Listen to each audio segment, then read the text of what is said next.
Bismillahirrahmanirrahim. My name is Irfan and I am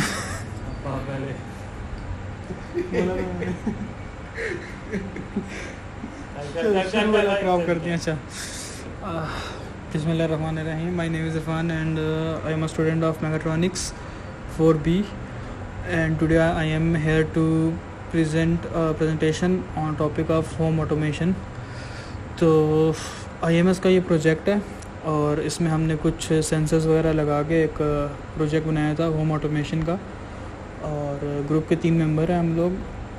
तो ये हमारा टाइटल पेज था। अच्छा, तो होम ऑटोमेशन के बारे में जो कुछ है वो रिपोर्ट में सारा एक्सप्लेन किया गया है कि इसमें कौन कौन से सेंसर्स होते हैं और हम किस तरह से इसको यूज़ कर सकते हैं। होम ऑटोमेशन एक नाम से ही आपको अंदाज़ा हो जाता है कि बेसिकली आजकल IoT का दौर है, तो हर एक चीज़ जो है वो स्मार्ट बनती जा रही है। स्मार्टफोन्स हो गए हैं, स्मार्ट टीवी, LEDs वगैरह। तो हमारे जो होम्स हैं उसका भी काफ़ी हद तक जो सिस्टम है वो स्मार्ट हो चुका है। जैसे कि कुछ सेंसर्स वगैरह होते हैं जो हम लगा दें तो जो फंक्शनिंग है हमारे घरों की वो ऑटोमेटिकली हो जाती है। तो फ़र्स्ट ऑफ़ ऑल ये सारा कॉन्टेक्ट है कि इसमें हम लोगों ने कौन कौन से टॉपिक्स को पॉइंट आउट किया है। तो लेट्स स्टार्ट कि हमारा जो प्रपोज़ल था वो यही था कि होम ऑटोमेशन जो है बेसिकली वो कैसे काम करता है और उसमें कौन कौन से सेंसर्स वगैरह होते हैं और हम किस तरह से अपने जो होम है उसको हम स्मार्ट बना सकते हैं बाय यूजिंग IoT। तो अच्छा, जब हम बात करते हैं इनिशियल फिजिबिलिटी की, तो इस प्रोजेक्ट के लिए जैसा कि बताया कि हमने सेंसर्स को इंटरफेस किया हुआ है और हम उसको मतलब इवन के अगर हम घर पे नहीं भी हैं तो फिर भी हम अपने मोबाइल फ़ोन को यूज़ करते हुए अपने जो स्मार्ट हाउस है उसकी जो फंक्शनिंग है उसको कंट्रोल कर सकते हैं। तो सबसे पहले जो कंपोनेंट्स हैं जो हमें इसके लिए रिक्वायर्ड थे, कुछ सेंसर्स थे जो कि मैंने बताया। इसके अलावा हमें आर्डिनो चाहिए था जिसके हम कोडिंग करके और उसके थ्रू हमने उसको इंटरफेस करना था। फिर ब्लूटूथ मॉड्यूल था, पावर सप्लाई थी, कनेक्टिंग वायर्स थी, वेरो बोर्ड था जिस पे हमने कंपोनेंट्स लगा के सोल्डर किए थे, और फिर उसके थ्रू हमने उसको कोडिंग करके आर्डिनो के साथ इंटरफेस किया था और देन हमने उनकी फंक्शनिंग देखी थी अकॉर्डिंग टू अवर रिक्वायरमेंट। तो अच्छा, तो सबसे पहले बात करते हैं कि जो टीम के 3 बंदे थे उनका रोल क्या था। मैं मोहम्मद इरफान, मैं जो ग्रुप को लीड कर रहा था, और बेसिकली जो वेरो बोर्ड बना था उसका जितना भी कंबाइन कोड था वो सारा मैंने उसको ज्वाइन किया था, एक कोड किया था उसका। और इसके अलावा जो फाइनल प्रेजेंटेशन थी वो मैंने बनाई थी। इसके अलावा हमारे ग्रुप का एक बंदा था शावेज़, तो उसने वेरो बोर्ड को सारा पैच किया था, उसकी सारी वायरिंग की थी और उसको उसकी प्रॉपर वर्किंग चेक की थी कि सेंसर सही तरह से काम कर भी रहे हैं या नहीं। And the third one was Usama Anwar कि जिसने सारे सेंसर्स को इंडिविजुअली इंटरफेस किया था और सब सेंसर्स के इंडिविजुअली कोड बनाए थे। तो इसमें अगर हम बात करें एस्टिमेटेड बजट की, तो जो हमारा बजट था वी वर एक्सपेक्टिंग कि हमारा तकरीबन 5,000 रुपये तक में हो जाएगा। तो ऐसा ही हुआ है क्योंकि हमने आर्डिनो ऊनो यूज़ किया था जो कि 1800 तक का था। तो हमारा जो टोटल इस पर कॉस्ट आई थी वो तकरीबन 5,500 आई थी। तो प्रोजेक्ट का इंट्रोडक्शन पहले भी बता चुका हूँ कि जैसे कि नाम से ही अंदाज़ा होता है कि होम ऑटोमेशन है, तो इसमें बेसिकली हम लोग स्मार्ट होम के बारे में देखेंगे। तो ये कुछ लिटरेचर रिव्यूज़ हैं कि जो साइंटिस्ट हैं कुछ और जिनके जो रिसर्चर्स हैं उनके रिव्यूज़ हैं इस बारे में कि हम कैसे इसको यूज़ कर सकते हैं और किस तरह से ये हमारे लिए हेल्पफुल हो सकता है। अच्छा, तो इसके बाद हम बात करते हैं सिस्टम कॉन्फ़िगरेशन फॉर डिज़ाइन की कि हमने कौन कौन से सेंसर यूज़ किए थे। 3 ऐसे सेंसर थे जो कि तकरीबन सभी प्रोजेक्ट्स में यूज़ हो रहे थे, जो कि करंट वोल्टेज और इनकोडर थे। इसके अलावा हमने अपने जो प्रोजेक्ट में सेंसर यूज़ किए हैं उसमें एक आता है टेम्परेचर सेंसर, एक PIR, एक LDR, एक अल्ट्रासोनिक, एक smoke sensor and the last one is sound sensor. नीचे इसी की ही हमने ब्लॉक डायग्राम बनाई हुई है और इसमें से हम ये बता रहे हैं कि जो बेसिकली हमारे पास जो smoke, temperature, sound, voltage, current और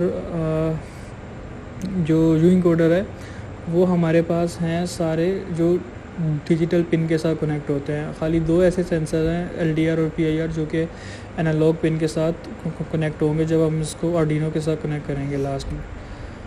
तो ये उस सेंसर्स का जो है वो करैक्टरिस्टिक्स बताई हुई हैं कि उसकी रेंज क्या होगी, वोल्टेज क्या होगी, वो थ्रेशोल्ड वगैरह सारा, कि ये बेसिकली इसलिए भी इम्पोर्टेंट होती है जो डाटा शीट होती है कि जब भी हम किसी एक स्पेसिफिक टेम्परेचर पे या कहीं काम कर रहे होते हैं तो उसके लिए ये काफ़ी यूज़फुल होती है, ताकि हमें इंफॉर्मेशन हो कि हमारी कंडीशन और इन्वायरमेंट के हिसाब से कौन सा सेंसर जो है वो बेटर रहेगा। तो जो 6 सेंसर हमने यूज़ किए उस सब की कि उसकी वोल्टेज की रेंज क्या होगी, इसी तरह करंट क्या होगा और डिफरेंट जो भी फैक्टर्स हैं उसको इस टेबल में हमने एक्सप्लेन किया हुआ है। जैसे टेम्परेचर वाला उसकी जो पावर सप्लाई है वो 3 वोल्ट से 5.5 वोल्ट है। इसी तरह स्मोक वाले की 5 है, साउंड वाले की 3.3 से 5 है, PIR की 5 से 12 है, LDR की 100 वोल्ट है और अल्ट्रासोनिक की 5 वोल्ट है। अब इसमें तो कुछ DC वोल्ट्स होती हैं और कुछ की AC होती हैं। अच्छा, इसके बाद है कंपोनेंट सिलेक्शन। जैसा कि बताया कि कंपोनेंट्स को हम जब भी सिलेक्ट करते हैं तो काफ़ी सारे फैक्टर्स होते हैं। सबसे पहला आता है कि उसकी टेम्परेचर की रेंज क्या है, उसका साइज़ क्या है। अगर हम एक माइक्रो चिप के लिए बना रहे हैं तो ऑब्वियसली उसका साइज़ जो है छोटा होगा, तो ये भी साइज़ भी बहुत ज़्यादा मैटर करता है। इसके बाद हम देखते हैं कि उसकी मतलब डिफरेंट वेदर कंडीशंस में वो काम कर सकता है या नहीं कर सकता, फिर उसकी वोल्टेज रेंज क्या होगी और फिर हमें जो आउटपुट्स मिलेंगे वो हमें कौन सी फॉर्म में मिलेंगे, एनालॉग फॉर्म में मिलेंगे या डिस्क्रीट फॉर्म में मिलेंगे। और इसके अलावा जो बाकी के जो फैक्टर्स हैं वो ये कि मतलब उसकी जो रिस्पॉन्स स्पीड है वो फास्ट होनी चाहिए। अगर हम कुछ ऐसे डिवाइस में यूज़ कर रहे हैं कि जिसमें हमें जल्दी रिज़ल्ट चाहिए तो हमें फिर सेंसर भी उसी के हिसाब से ही यूज़ करना होगा। तो अब अगर हम बात करें कि कौन सा सेंसर कैसे काम करता है, तो सबसे पहले हम बात करते हैं उसके वोल्टेज सेंसर की। तो जो वोल्टेज सेंसर है बेसिकली इससे काफ़ी सारे मॉड्यूल्स भी मिल जाते हैं, 3 वोल्ट के, 5 वोल्ट, 12 वोल्ट के। लेकिन हमने जो प्रेफर किया था, हमने ये प्रेफर किया था कि हमने 2 रजिस्टर्स को ले गए और उसको ज्वाइन करके सीरीज़ में हमने अपना एक वोल्टेज सेंसर डिज़ाइन किया था। तो वोल्टेज सेंसर जो है एक बहुत ही आसान टाइप का सेंसर होता है जो कि कोई भी बंदा बाय यूजिंग ओनली 2 रजिस्टर्स इसको बना सकते हैं। जैसे इसका एक फार्मूला होता है कि R2/R1 + R2 multiply by VCC। तो हमें जो रिक्वायर होती है हम उससे इस फार्मूले से हमें ये अंदाज़ा हो जाता है कि हमारे जो रजिस्टर लगेंगे वो उनकी वैल्यू क्या होगी कि जो हमें रिक्वायर वोल्टेज प्रोवाइड कर सकेंगे। तो इसी तरह जो मतलब सेंसर्स हैं वो मतलब वोल्टेज डिवाइडर के यूज़ करते हुए उसको काम कर रहे होते हैं। अब इसी तरह 2 टाइप के वोल्टेज सेंसर होते हैं, एक कैपेसिटिव होता है और एक रेजिस्टिव होता है, ठीक है। लेकिन हमने इनका इतना यूज़ नहीं किया क्योंकि हमने खुद से जो बनाया था बेसिकली सेंसर वोल्टेज का वही हमने यूज़ किया था। यहाँ पे आगे फार्मूला भी दिया हुआ है इसका कि Vout = R2/R1 + R2 और मल्टीप्लाई बाय Vin। तो और नीचे ही इसका मॉड्यूल भी दिया हुआ है कि अगर हम लोग खुद से ना बनाना चाहे, मॉड्यूल यूज़ करना चाहे तो वो भी कर सकते हैं। उसकी 3 पिन्स होती हैं, ठीक है। एक पिन जो है वो मतलब ग्राउंड होगी हमारी, एक पिन जाके लगेगी 5 वोल्ट में और एक पिन जो है वो आर्डिनो के साथ अटैच हो जाएगी। अच्छा, तो इसके बाद इसकी कुछ एप्लीकेशंस हैं कि ये कहाँ पे हम लोग इसको यूज़ कर सकते हैं। पावर फेलियर डिटेक्शन में हो सकता है यूज़, सेफ्टी स्विचिंग में, टेम्परेचर कंट्रोल में और इस तरह के कुछ जगह हैं जहाँ पे हम इसको यूज़ कर सकते हैं। इसके बाद इसका कोड दिया हुआ है कि जब हम इसको आर्डिनो के साथ इंटरफेस करेंगे तो हमने मतलब हम इसके लिए कौन सी पिन यूज़ कर रहे हैं। जैसे यहाँ पे है कि जो इसकी इनपुट पिन है वो A0 हमने उसको मेंशन किया हुआ है। तो जब हम उसको आर्डिनो के साथ कनेक्ट करेंगे उसकी 3 पिन्स होंगी, एक तो ग्राउंड हो जाएगी, एक 5 वोल्ट पे, और जो आर्डिनो वाली पिन होगी वो बेसिकली A0 पे आगे लग जाएगी। अच्छा, सेकेंडली जब हम बात करते हैं करंट सेंसर की, तो करंट सेंसर हमारे पास डिफरेंट टाइप के आते हैं, मॉड्यूल्स होते हैं। कुछ की रेंज 10 एम्पेयर होती है, 5 एम्पेयर होती है, 20 होती है, 30 एम्पेयर होती है। तो डिफरेंट रेंज के होते हैं जिसको हम लोग अपने जो भी रिक्वायरमेंट होती है उसके हिसाब से यूज़ करते हैं। तो एक मॉडल है ACA712 करंट सेंसर का, तो हमने वो यूज़ किया था और उसमें हमने 5 एम्पेयर वाला यूज़ किया था ताकि हमें एक बहुत ही लो अगर जो करंट की डिफ्लेक्शन आया हमें अंदाज़ा हो जाए उसका। तो ये उसकी इंटरफेसिंग की डायग्राम है कि कैसे हम उसको आर्डिनो से इंटरफेस करेंगे। तो इसकी मतलब जो है वो इसकी भी इसी तरह बाकी जो सेंसर होते हैं उसी तरह 3 पिन्स होती हैं।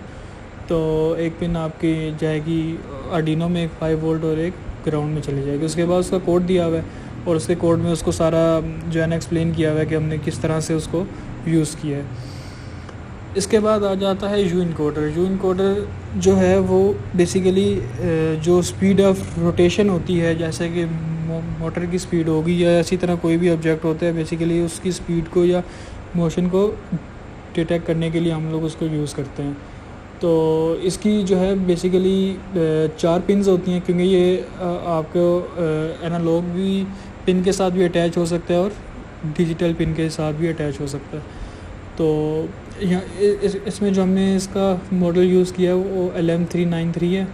और सेम उसी तरह हम चाहें तो उसकी डिजिटल पिन भी यूज़ हो सकती है। और अगर हम जो मतलब डिजिटल पिन यूज़ कर रहे हैं तो आर्डिनो में हम उसको D0 D1 में से लगा देंगे, और अगर हम एनालॉग यूज़ कर रहे हैं तो वो A1 A2 A3 पे लगा देंगे। इसी तरह इसकी एप्लीकेशंस हैं कि हम इसको कहाँ यूज़ कर सकते हैं। जैसा कि अभी मैंने बताया कि जो मोटर कंट्रोल सर्किट होता है उसमें कर सकते हैं, जो लैंप को डिमर करने के लिए यूज़ होते हैं सर्किट, हम उसमें उसको यूज़ कर सकते हैं। इसी तरह इसकी काफ़ी सारी एप्लीकेशंस हैं। उसके बाद हमने सेम उसी तरह जैसे पहले के 2 सेंसर्स को इंटरफेस किया था, नेक्स्ट इस सेंसर को भी हम लोग इंटरफेस कर देंगे।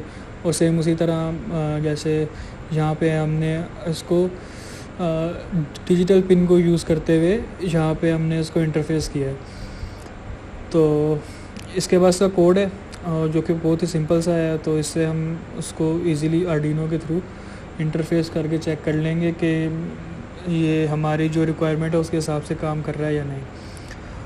अच्छा, इसके बाद है हमने जो प्रोजेक्ट में सेंसर यूज़ किए 6 सेंसर जो कि कंपलसरी थे और जो कि हमें अपने प्रोजेक्ट के हिसाब से करने थे यूज़। उसमें से सबसे पहला सेंसर आता है टेम्परेचर सेंसर। तो temperature and humidity sensor basically हमने यूज़ किया था, तो जो कि नाम से ही अंदाज़ा हो रहा है कि बेसिकली ये टेम्परेचर को और ह्यूमिडिटी को डिटेक्ट करने के लिए यूज़ होता है। जो नॉर्मली जो एसी वगैरह में होता है, जो टेम्परेचर मेजरमेंट होती है उसमें इसका यूज़ होता है। तो इसकी डिफरेंट टाइप्स होती हैं, थर्मिस्टर्स होते हैं, RTDs होते हैं, थर्मोकपल्स होते हैं। तो different type of temperature sensor जो है इसमें यूज़ होते हैं। तो हमने जो टाइप हमने यूज़ की है वो हमने की है DTH11 सेंसर की, जो कि बेसिकली आपको ह्यूमिडिटी भी बताएगा और आपको टेम्परेचर भी बताएगा। तो इसकी 3 पिन्स होती हैं और उसी तरह एक पिन 5 वोल्ट में चली जाएगी, एक ग्राउंड में और एक इसकी डिजिटल पिन होती है। और इसके अलावा इसकी बाकी इंटरफेसिंग बताई हुई है कि इसकी भी इंटरफेसिंग जो है सेम उसी तरह होगी। नीचे इसकी जो हमने इंटरफेस किया था उसकी एक पिक्चर भी लगाई हुई है ताकि क्लियर अंदाज़ा हो जाएगा इससे। इसके अलावा जो उसकी एप्लीकेशंस हैं वो ये है कि बायोमेडिकल में, फूड प्रोसेसिंग में, माइक्रो इलेक्ट्रॉनिक्स वगैरह में हम लोग इसको यूज़ कर सकते हैं। और ये इसका कोड है कि जिसके थ्रू हमने इसको इंटरफेस किया था बाय यूजिंग आर्डिनो।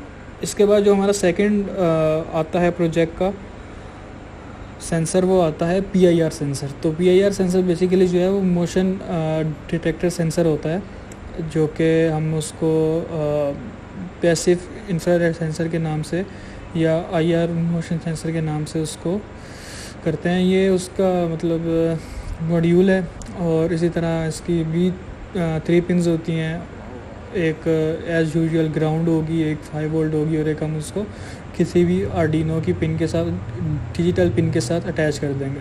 तो इसी एप्लीकेशंस जो आती हैं हमारे पास वो कहाँ पे इसको हम कर सकते हैं यूज़। एक तो अलार्म्स होते हैं, फिर जैसे कि ऐसा है कि अगर आप किसी जगह पे एंटर हो रहे हो तो लाइट खुद ब खुद ऑन हो जाए, हम वहाँ पे इसको यूज़ कर सकते हैं। हम इसको हैंड ड्रायर जो होते हैं कि जैसे काफ़ी जगहों पे देखा होगा कि हैंड वॉश करने के बाद जो ड्रायर लगे होते हैं, आप जो इनके पास हाथ लेके जाओ तो वो ऑटोमेटिकली ऑन हो जाते हैं। तो बेसिकली वो आपके हाथ की मूवमेंट को डिटेक्ट करता है और उससे देन वो ऑन कर देता है। और इसकी भी आगे इंटरफेसिंग है, बिल्कुल सिंपल है, सेम उसी तरह तकरीबन सभी सेंसर्स की इंटरफेसिंग सेम है। अच्छा, इसमें आप एक चीज़ ऐड कर सकते हो कि अगर आप एलईडी लगाना चाहो या आप बजर लगाना चाहो तो जो पॉजिटिव वाला 5 वोल्ट होता है वो जाके लगेगा एलईडी के पॉजिटिव में, और उसका जो नेगेटिव होगा वो आगे जाके आर्डिनो में अटैच हो जाएगा। तो बेसिकली ये इसलिए होता है कि अभी तो ज़ाहिर हमने एक छोटा सा प्रोजेक्ट बना रहे हैं, एक सैम्पल बना रहे हैं, तो ये एलईडी या बजर वगैरह हमने इसलिए लगाया होता है ताकि हमें अंदाज़ा होता रहे कि हमारा जो कोड है वो सही तरह से काम कर रहा है या हमारा जो सेंसर है जो हमारी रिक्वायरमेंट है उस हिसाब से काम कर भी रहा है या नहीं। इसी तरह इसका आगे कोड भी मेंशन है। और इसके बाद है स्मोक एंड गैस सेंसर। तो ये तो बहुत ही एक कॉमन सेंसर है, आप कहीं भी चले जाएं, किसी भी जो न्यू बिल्डिंग्स वगैरह बन रही हैं, हॉस्पिटल हो गए, स्कूल हो गए, यूनिवर्सिटीज़ हो गई, तो ये एक ऐसा सेंसर है जो कि बहुत ही कॉमन सेंसर है और बहुत ही यूज़फुल है। तो बेसिकली ये करता क्या है कि जो एक तो क्लीन एयर होती है, अगर वो उसमें जाती रहेगी तो वो उसको मतलब वर्किंग करेगा, ठीक है। और जैसे ही कोई भी गैसेस हार्मफुल गैसेस हों, जैसे कि सिगरेट वगैरह का जो स्मोक होता है उसकी या और भी, तो जो ही वो एयर में आएगी और उसके पास जाएगी तो ये अलार्म बजा देगा, जो कि इस बात का होता है कि यहाँ पे कोई ना कोई हार्मफुल गैसेस हैं जो कि इंसानों के लिए काफ़ी हार्मफुल हो सकती हैं। तो इसी तरह जो हमने इसका मॉड्यूल यूज़ किया है वो MQ2 यूज़ किया है, जो कि बहुत ही एक कॉमन यूज़ होता है इसका मॉड्यूल स्मोक सेंसर का। तो ये आगे उसकी डायग्राम है कि कैसा वो दिखता है MQ2। नॉर्मली अगर आप जाएंगे हॉस्पिटल्स वगैरह में तो हमें ऊपर देखने को मिलता है वाइट कलर के कुछ लगे होते हैं बड़े से सेंसर्स जो कि इसी फिनोमेना पे काम कर रहे होते हैं। तो इसकी ये जो सेंसर है हमारे पास स्मोक सेंसर, इसकी भी 4 पिन्स होती हैं, जिसको एक VCC होता है, ग्राउंड होती है, एक एनालॉग और एक डिजिटल। तो कोई भी ऐसा सेंसर कि जिसमें एनालॉग और डिजिटल दोनों पिन हो तो वो बेसिकली दोनों फिनोमेना पे काम कर रहा होता है। वो हमारा डिपेंड करता है कि हमारी रिक्वायरमेंट क्या है और हम कौन सी पिन को यूज़ करना चाह रहे हैं।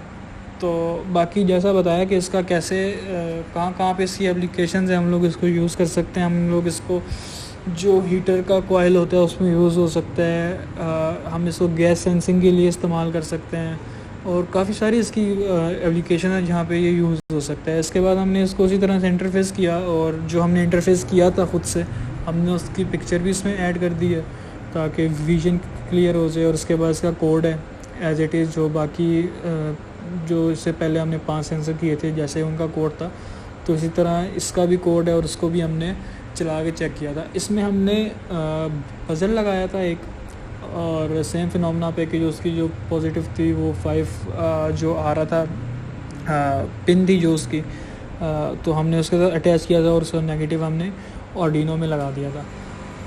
तो इसमें ऐसा किया था कि जब कोई भी गैस या कुछ हीट वगैरह जब फायर वगैरह जला के उसके पास की थी तो एक स्पेसिफिक रेंज तक उसने डिटेक्ट किया था, उसके बाद से उसने बीप बजाना शुरू कर दिया था।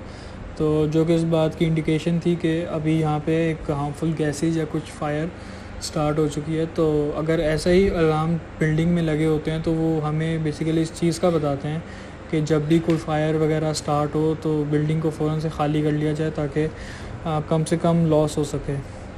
इसके बाद हम बात करते हैं LDR सेंसर का। तो LDR sensor basically light dependent register कह लो, एक सेंसर होता है, ठीक है। तो जब लाइट उस पर पड़ती है तो बेसिकली जो है ना वो अपनी रेजिस्टेंस चेंज करता है। तो इसकी सिर्फ यही है एप्लीकेशन इसकी ये हो सकती है कि अगर हमने इसको जो नॉर्मली जो आजकल जो स्ट्रीट लाइट्स होती हैं तो उसमें ये बहुत ज़्यादा इसकी एप्लीकेशन है और यूज़ होता है, तो वहाँ पे हम इसको यूज़ कर सकते हैं कि जैसे कि अगर लाइट डिम होना शुरू हो जाए, जैसे कि शाम को 6-7 बज रहे हैं तो लाइट्स खुद ब खुद ऑन हो जाएंगी, और जो ही सुबह सूरज निकलेगा सुबह 5-6 बजे तो लाइट्स खुद ब खुद ऑफ हो जाएंगी।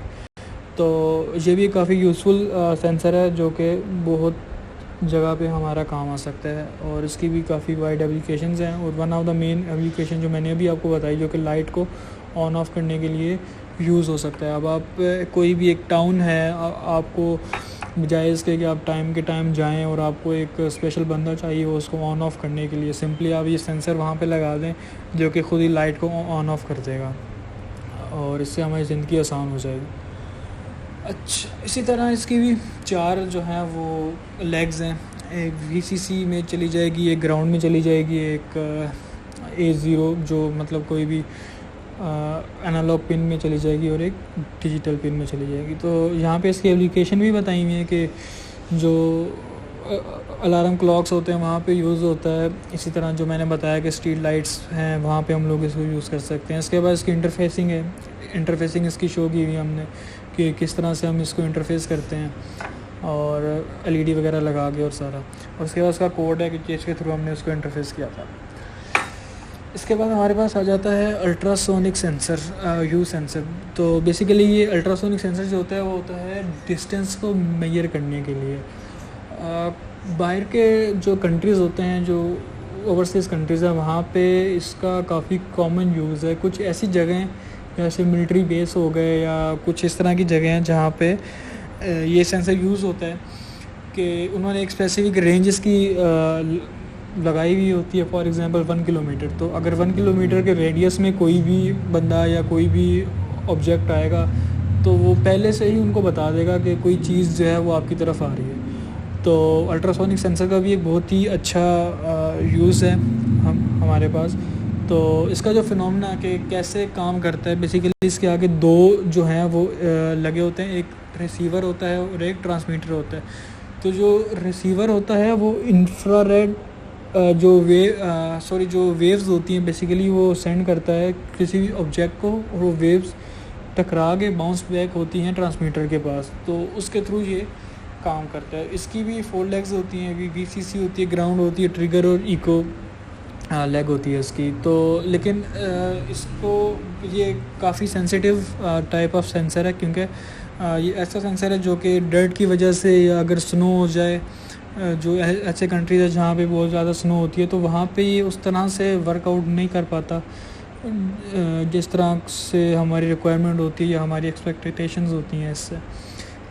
इसके बाद हमने इसको वही उसी तरह से इंटरफेस किया हमने इसको, और उसके बाद उसका कोड है कि हमने कैसे उसको इंटरफेस किया। जो हमारा लास्ट सेंसर है, जो कि सबसे लास्ट में हमने यूज़ किया अपने प्रोजेक्ट में, वो है साउंड सेंसर। तो साउंड सेंसर बेसिकली नाम से ही आपको अंदाज़ा हो जाता है कि साउंड को सेंस करने के लिए ही ये यूज़ होता है। तो इसकी भी 3 पिन्स होती हैं और इसकी जो वोल्टेज होती है वो 3.3 से 5 तक की इसकी रेंज होती है, ठीक है। एक पिन उसकी ग्राउंड होती है और एक उसकी आउटपुट पिन के तौर पे हम लोग उसको यूज़ करते हैं। तो साउंड सेंसर होता है कि जब भी आप उसको लगा दो तो जब भी कोई आवाज़ वगैरह वो आएगी या कुछ एक स्पेसिफिक फ्रिक्वेंसी की उसको आवाज़ मिलेगी तो वो उसको डिटेक्ट कर देगा और आगे अलार्म बजाना शुरू हो जाएगा। जैसे हमने जब इसको इंटरफेस किया था तो हमने इसके साथ एक बजर लगाया था, तो जब भी हम क्लैप करते थे तो क्लैप से जो एक साउंड प्रोड्यूस होती थी और उसकी फ्रिक्वेंसी की वजह से फ़ौरन से अलार्म बज जाता था और हमारे पास से एक नोटिफिकेशन आ जाता था कि यहाँ पे कोई ना कोई साउंड प्रोड्यूस हुई है। तो इसके भी काफ़ी वाइड एप्लीकेशंस हैं कि मतलब जो अगर हम लोग होम सिक्योरिटी सिस्टम में भी इसको लगा सकते हैं। अगर हम घर के बाहर लगाएं तो कुछ साउंड प्रोड्यूस हो तो हमें पता चल जाएगा। इसी तरह हम लोग इसको रोबोट्स वगैरह में लगा सकते हैं इस सेंसर को। और इसके बाद इसकी उसी तरह से इंटरफेसिंग है कि किस तरह से हमने इसको इंटरफेस कर सकते हैं। जिस तरह हमने इसके साथ LED लगाई थी या बजर लगाया था, तो कोई भी हम यूज़ कर सकते हैं उनमें से। इसके बाद इसका पिन कोड है।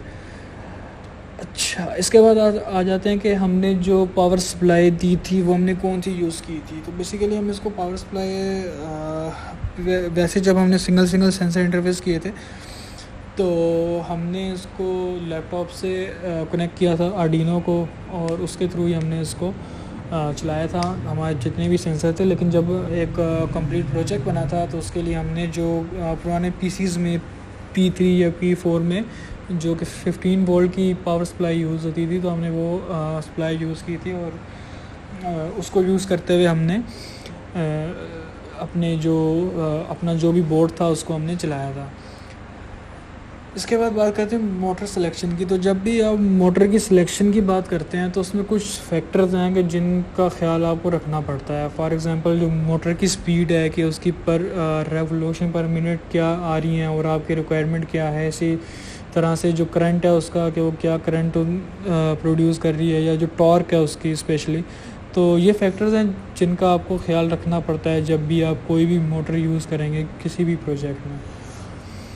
तो उसके बाद सिंपल है कि जो हमने सिस्टमेटिक बनाई थी, बेसिकली हमने जो 3 सेंसर थे, करंट सेंसर, यू इनकोडर और वोल्टेज सेंसर, वो हमने पीसीबी पे बनाए थे। तो ये उसकी सिस्टमेटिक है, ये उसका पीसीबी लेआउट है, और ये उसका पीसीबी बोर्ड है कि हमने उसको किस तरह से उसके ऊपर पीसीबी के ऊपर पैच किया था। पहले हमने उसका प्रिंट आउट लेके और बाकायदा थ्रू प्रेसिंग हमने उसको सर्किट ऊपर पैच किया। देन हमने FeCl3 में डाल के उसको और प्रॉपर उसको सॉल्व किया, फिर ड्रिल करके हमने उसको कंपोनेंट्स लगाए थे। तो इन 3 सेंसर के हमने पीसीबी बनाया था, और जो बाकी के जो हमारे मेन सेंसर थे प्रोजेक्ट के, उस सेंसर्स को हमने वेरोबोर्ड पे लगा के सोल्डर किया था। तो ये वेरोबोर्ड है, इसमें आप देख सकते हैं कि जैसे एक ये वाला हमारे पास आर्डिनो लगा है, बाकी ये टेम्परेचर सेंसर है। इसी तरह से ये हमारे पास स्मोक सेंसर है, ये साउंड सेंसर है, ये अल्ट्रासोनिक है, ये PIR। तो ये हमने सेंसर्स को इसी तरह वेरोबोर्ड पे लगा दिया, और इस पे देखें कि हमने उसको बैक से उस सब को क्या कहते हैं सोल्डर कर दिया, और सारा उसको थ्रू वायर्स हमने उसको कनेक्ट कर दिया। इसी तरह हमने मतलब सबके VCC और जो ग्राउंड थे वो कॉमन कर दिए, और उसको एक ही उससे ज्वाइन कर दिया। उसी तरह बाकी के जो पिंस थी जो उसमें लगनी थी, तो उसी तरह जिस सेंसर की एनालॉग पिन आती थी उसको एनालॉग पे अटैच कर दिया, जिसकी डिजिटल पिन्स आती थी उनको डिजिटल में हमने लगा कर दिया। तो यहाँ से हम देख के अंदाज़ा लगा सकते हैं कि 1 2 3 4 5 हमारे जो आ रहे हैं वो बेसिकली इस पे आ रहे हैं जो डिजिटल पिन्स हैं, और सिर्फ 2 ऐसे पिन्स हैं जो कि हमने एनालॉग में यूज़ किए हैं। उसके अलावा ये हमारा फाइनल कोड है। तो कोड तो सिंपल है बिल्कुल, चूँकि जो हमने सिंगल सेंसर्स को यूज़ करते हुए इंटरफेस किया था, तो वही कोड है सारा। तो वो वही एज़ इट इज़ उसका बना के सारा डिफ़ाइन करके, और उसको एक ही कोड में हमने चेंज कर दिया। तो बजट इसका पहले भी बताया था कि स्टार्ट में कि तकरीबन 5500 तक हमारा जो है वो बजट इस पे लगा है। और हमारा जो एक्सपीरियंस रहा है इस प्रोजेक्ट के हवाले से, बहुत कुछ सीखने को मिला इस प्रोजेक्ट से, लेकिन काफ़ी टाइम टेकिंग था हमारे लिए। तो लेकिन ये है कि कुछ फेलियर्स भी आए हमारे लिए, और कुछ चैलेंजेस थे। चैलेंजेस काफ़ी सारे थे, जो कि जैसे कि इसकी कॉस्ट अभी हमने काफ़ी हद तक मैनेज की है इसकी, वरना अदरवाइज़ इसकी कॉस्ट जो है वो 7 से 8 हज़ार रुपये तक जा रही थी। वो भी एक चैलेंजेस था हमारे लिए। इसी तरह जो कंपोनेंट्स थे, फॉर एग्जांपल हम कभी कोई काम कर रहे हैं, कोई कंपोनेंट्स मिस हो जाए, फिर उसको कंपोनेंट लेके आना, फिर इवन के रजिस्टर्स की वैल्यू का ख्याल रखना, और सारा। और इसी तरह सोल्डर करते हुए जब कोई ना कोई वायर शॉर्ट हो जाए, या आपस में जैसे हमने पहले बनाया था उसमें VCC और ग्राउंड हमारा शॉर्ट हो गया था, तो इसीलिए फिर हमने उसको दोबारा से फिर सोल्डर किया, और सारे कंपोनेंट्स को उतार के दोबारा से हमने उसको पैच किया। तो यही था आज का जो हमारा प्रोजेक्ट था, उसकी प्रेजेंटेशन दी गई। और ये है कि जो हमारा मेन पार्ट था होम ऑटोमेशन का, तो उसमें हम यही कह सकते हैं कि मतलब इससे ये है कि जो हमारी रोज़मर्रा के काम हैं कि जिसको आपको करने के लिए ख़ुद से जाना पड़ता है, तो होम ऑटोमेशन को यूज़ करते हुए आप मोबाइल फ़ोन से ऐप के थ्रू भी घर से दूर बैठ के भी जो काम है वो हो सकता है। Thank you so much.